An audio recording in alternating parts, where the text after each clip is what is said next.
কি গো বাইরে সব লাইট ফাইট জ্বালিয়ে রেখেছো? ফ্যানটা চালাওনি কেন? খেয়েছো তুমি? কি গো রাগ করে আছো?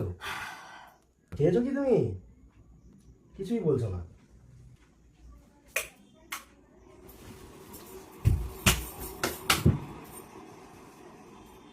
বসো, তোমার সাথে আমার কথা আছে। কটা বাজে?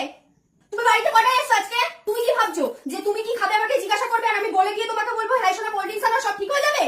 তোমার মুড ঠিক হতে পারে, আমার মুড ঠিক হয়নি। তুমি গাবজাল দিয়ে এসছো, তোমার বাইরে বন্ধু ছিল, তুমি তাদের সাথে গল্প করে এসছো, আমার কিন্তু কিছু হয়নি, আমি কিন্তু বাড়িতেই ছিলাম। যাও বেরো, ভাতগুলো রয়েছে, ভাত তরকারি যাও গিয়ে ড্রেনে ফেলে দিয়ে আসো। যাও দূর করে ফেলে দিয়ে আসো, আমি কিন্তু সেকেন্ড টাইম বলবো না তোমাকে। তুমি কি ভাবছো আমি তোমার সাথে কথা বলবো? যখন দেখলে আমি তোমার সাথে কথা বলছি না, আজকে একটা দিন একটু ভাত বেড়ে খাওয়া যেত না?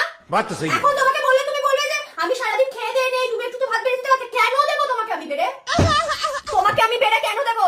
যখন ট্রেনে করে আসছিলাম তখন তুমি কি বললে আমাকে? আমি যখন তোমাকে বললাম যে আজকে হাটবার, আজকে একটু বাজারে যাবো, হাটের থেকে কটা জিনিস কিনে আনতে হবে, তুমি হঠাৎ করে আমাকে টোন দিলে কেন? আচ্ছা তোমার টোন দেওয়ার সাহস কে দিল? তুমি আমাকে টোন দাও কোন হিসেবে? কোন হিসেবে টোন দাও তুমি আমাকে? তুমি আমাকে বললে যে তুমি যখন বলেছো তাহলে তো আমাকে যেতেই হবে, তুমি এইভাবে আমাকে টোনটা কেন দিলে? তোমার দেমাগ শোনার জন্য কে বসে রয়েছে নাকি? এত দেমাগ কাকে দেখাও? শোনো, তোমাকে ভালো করে বলে দিলাম, আমাকে দেমাগ দেখাবে না কিন্তু। তোমার দেমাগ দেখানোর জন্য কিন্তু আমি বসে নেই। আমি এখানে গরমে তোমার সাথে ঝগড়া করছি, আমি তোমাকে বলার চেষ্টা করছি, বোঝানোর চেষ্টা করছি, তুমি হাত পাকে দিয়ে হাওয়া খাচ্ছ। তুমি তখনই আমাকে ভালোভাবে বলতে পারতে যে আমি বাজারে যাচ্ছি, তুমি ঘরে রান্না করো বা ঘরটা ঠিক ঠিক করো, আমি বাজার থেকে কি কি আনতে হবে আমাকে একটুখানি বলে দাও বা হোয়াটসঅ্যাপে লিখে পাঠিয়ে দাও, আমি নিয়ে আসবো। তুমি সেটা করেছো? তুমি সেই বাজারে গেলে আমাকে ফোন করতে হলো কেন? এক্ষুনি বাড়ি থেকে বেরিয়ে যাও। এখন তোমার মনে প্রশ্ন আসতেই পারে আমার দিক থেকে যে তুমি বাড়ি থেকে বেরিয়ে যাও, তুমি এটা বলতেই পারো যে তুমি বাড়ি থেকে বেরিয়ে যাও। আমি কেন বেরোবো? তোমার কি মনে হয় আমি বেরিয়ে যাবো বাড়ি থেকে? আমার খেয়ে দিয়ে কাজ নেই, আমি বেরিয়ে যাবো? আমি এই খাটেই শোবো, আমি এই বাড়িতেই থাকবো, তুমি বেরিয়ে যাও।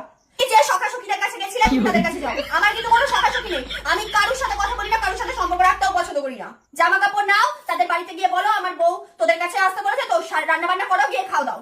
হাই তুলছো কোন সাহসে তুমি? তোমার মুড ঠিক হয়ে গেছে, তার কারণ তুমি কিন্তু এতক্ষণ টাইম ধরে গাবজাল দিয়ে আসলে। আমার মুড ঠিক হয়নি কিন্তু, আমি কিন্তু ঘরেই শুয়েছিলাম। আচ্ছা তুমি তো আমাকে দেখলে যে আমি শুয়ে রয়েছি, তা সেখান থেকে তুমি ভাতটা পারো বেড়ে নিয়ে এসে আমাকে খাইয়ে দাও, না খাইয়ে দাও নিজে খেয়ে নাও। সেটাও যদি না ইচ্ছা করে তুমি ভাত তরকারিগুলো ফ্রিজে রেখে আসতে পারতে। তুমি কি সেটা করেছো? তুমি কিন্তু ভাত তরকারিও ফ্রিজে রেখে আসনি। তুমি কাজটা কি করলে? তুমি এসে লাইট ফাইট বন্ধ করে শুয়ে বলছো কেন গো? এই যে ভাত তরকারি নষ্ট হবে আমার গায়ে লাগবে, তোমার লাগবে? তোমার সংসারের কথা তুমি ভাবছি, কি পেলাম আমাকে বলো তুমি? তোমার কথা ভাবছি, তোমার সংসারের কথা ভাবছি, এখন তোমার মাথাতে আসতেই পারে বাজার কি অন্য কোনো জায়গায় পাওয়া যায় না? বিকল্পে পাওয়া যায় না? বাসাতে পাওয়া যায় না? বাড়ির পাশেও তো বাজার বসে, সকালবেলা তো ভ্যানে করে সবজিওয়ালারা আসে, সেখানে কি কম দামে জিনিস পাওয়া যাবে? এটা আমার কথা।